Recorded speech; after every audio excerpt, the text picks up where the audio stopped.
Well, the Harris campaign sells good vibes and taco recipes because Lord knows they can't sell this dog of an economy.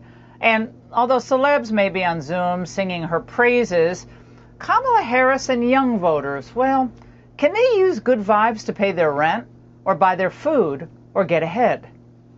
I'm 20 years old. Why is a one-bedroom apartment $600, $1,600? Rent prices is outrageous. And then these jobs, they're bare minimum jobs. I really waited my whole life to grow up and do this. My parents are Gen X's, and they've never owned a house at all. And there were many times where we were homeless. I kept a full-time job the whole time I was homeless. It's just that everything is so expensive nowadays that what do you prioritize? Do you prioritize eating over having a home? We have to make 3 jobs just to make ends meet, and that's not fun money. That's money so that we're not homeless.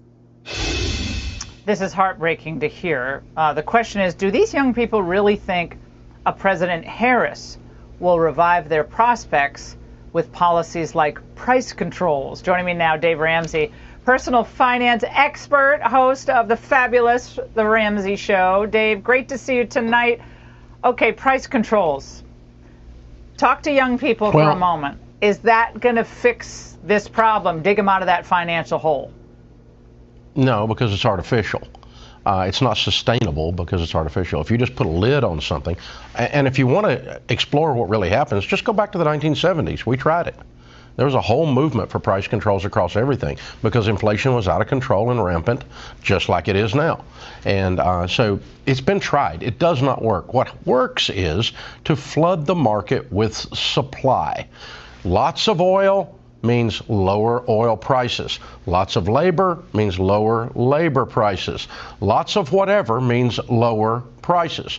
It's a simple supply-demand curve. It's called economics, and it's called the free market economics. When you insert government in it and try to artificially cramp it down, it simply does not work because you can only hold that hose for so long until the pressure builds up and then it blows on you. Well, President Trump was talking today about how we have flooded the market with low-wage workers, but unfortunately they're illegal aliens or asylum seekers, migrants, and so that has artificially kind of jacked up some of these employment numbers. But the Washington Post makes an important point regarding the retail sales numbers that came out today, Dave, which showed a 1% increase, which a lot of people think that's good, it's increasing. But the top 20% of households account for roughly 45% of overall spending, and low and middle income households are really feeling the brunt of high inflation. The lion's share of U.S. consumer spending coming from the wealthiest consumers. Dave, given what you hear on a daily basis, does that surprise you at all? Well, let's also understand the statistic there. It went up 1%. It wasn't 1% in number of units sold. It was in dollar volume. What's that mean? It means the price went up. It doesn't mean the economy's booming. It just means the cost of the good went up by 1%. Actually, it went up a lot more than 1% because the number of units is down. And so that's a misnomer. That's misreported. It acts like the economy is booming in retail or something. And yes, we are seeing this disparity between the haves and the have-nots getting wider and wider and wider, which traditionally you see as you see more and more government intervention in the economy. When you let the free market run and you leave it alone, this is a battle of ideas.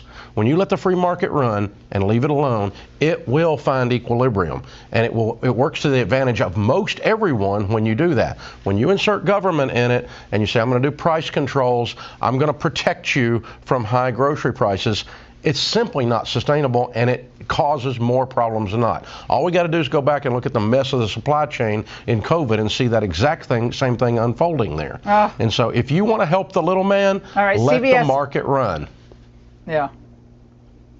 Well, some of the dumb ideas they have out there is just take cold showers, Dave. Skip a meal and take cold showers. That's the answer, and we'll go back to price controls. There you go. Well, cold showers aren't bad for you necessarily. I would hate for anyone to have to take one. But if you take a cold shower to save money and then stop by Starbucks and pick up a $12 coffee, you kind of defeated yourself.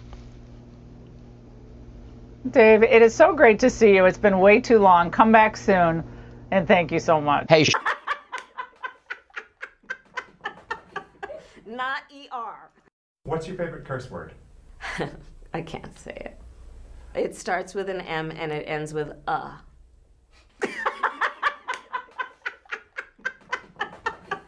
Not ER.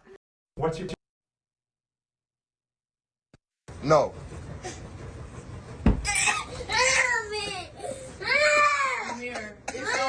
No.